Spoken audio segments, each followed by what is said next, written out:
Развитие ремесел и удачное расположение на 3 судоходных реках сделали город удобным для торговли. В Елабуге проживали сотни купцов. Самые известные – это династии Стахеевых, Ушковых, Гербасовых. Гуляя по городу, можно было оценить благосостояние владельца. Дом деревянный – значит хозяин мелкий торговец или ремесленник. Если первый этаж каменный, а второй деревянный, то значит хозяин середнячок. А если весь дом каменный, то уж, понятное дело, богач.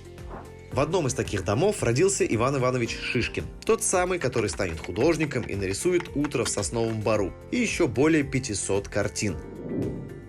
Кстати, его отец Иван Васильевич, купец-хлеботорговец, открыл тот самый Ананинский могильник, а будучи главой города, восстановил башню цитаделя в том самом чертовом городище.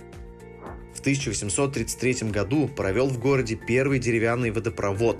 У водопровода, кстати, есть даже свой музей. Портомойня называется.